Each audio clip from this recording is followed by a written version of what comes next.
guys, and welcome back to the channel Football Club Barcelona Nation. I hope everyone is fine.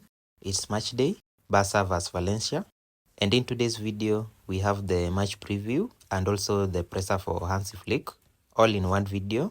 We are back to La Liga, where we haven't been up to speed, not just from the previous Getafe match in which Flick compared this game to rugby. No, sorry, it was me who compared it to rugby. Flick compared this to tennis, but seems this was not greatly welcomed. He was asked if he should apologize, which was good to see that he had nothing to say about that. I also have nothing to say, but in general, our form is down. Although we are from the greatest comeback against Benfica in the Champions League, we are now officially qualified for the round of 16, but this is now La Liga. Two different Barca, one in the UCL and one in the league. Flick said we miss like 10% of what we are in the Champions League. We are not focused, not playing well in the league, and something needs to change. We are also going to talk about the predicted lineup with Pedri ill out of the game, some contract news with all the match build-up, so let's get into it. Valencia are struggling in the league. Let's start with us. So we are struggling in the league, back to the third place, 39 points, and now 10 points from the top heading into this game. With one game less played, Atleti are slowing down, giving us an opportunity to be excited to get out of the third place, looking to close the gap to 3 points. Not good for a team which was on the top of the league, and Real is slowly getting far from us. We need to change the form in the league to be able to catch up. We can't afford to draw or lose against Valencia. We have seen enough. I said recently how these teams find their form and tactics when playing against us. You can't believe it when they play other teams. So I personally doesn't want to tolerate this. We are Barca, and Flick said Valencia, they have stabilized their defense and we have to create chances and score goals. So coming to the team news, this is the squad list to face Valencia, Ansu included. With the rest of the usual squad, there are 22 today. The latest injuries, Olmo is out, Inigo Martinez also, and Pedri with some gas issues. Not any injury, but he is out of this game. The club announced that, and some journalists really got into it as if the player told them everything. This can serve as a good rest and also an opportunity to see De Jong from the start, which now brings us to the predicted lineup. We are clear we would like to see Iñaki Peña in goal. No hard feelings for Chesney. He should be rested for this game. We want to see how Inaki can perform. He has been out and I believe he's fully fit to play. Flick was asked about this and he said we will have to wait until today. So no official information on who will clearly start. He said he has decided not to speak about the starting 11. In the back, Arao and Kubasi, no doubt. Kubasi's first game as an adult, 18 years of age now, and we hope Kubasi will keep it up from where I left at 17. Balde and Hector Fort as the fullbacks. I see Flick giving some rest to Kunde. It may be a huge call, but we need to manage the minutes of our key players. He can come in the second half. Flick was asked about Christensen. He came from an injury, a long one, and Flick said he's doing good in the training, and now he has to work. Some players are now ahead of him in the moment, and he may come as a sub, not from the start for sure, and I see nothing wrong with that. He'll get his chances by the small integrations into the team.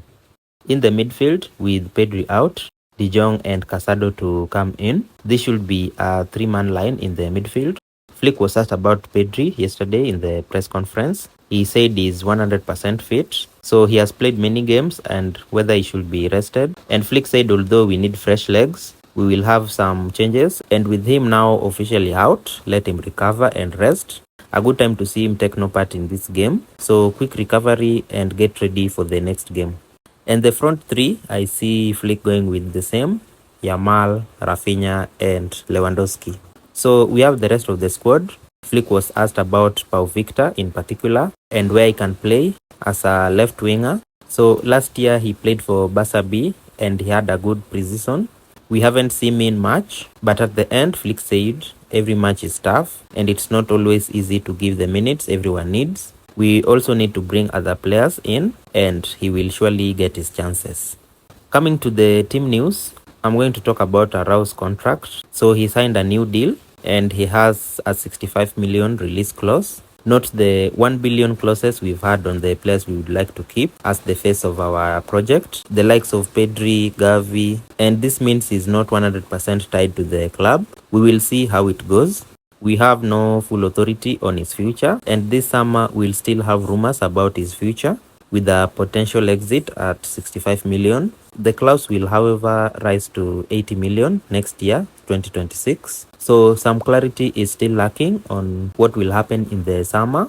I think this is because of our current defensive situation. We have spoken about this during the Juventus rumors and negotiations. So this was before he signed the contract, and it is maybe due to the introduction of Pau Kubasi, Inigo, Christensen, and possibly Jonathan Tah in the summer. So what do you make of that?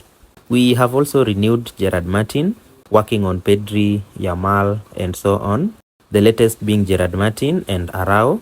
Flick was asked on this, and from his words, he likes how Deco, the sporting director, is handling these situations. I've also been following up on Rashford and Man United.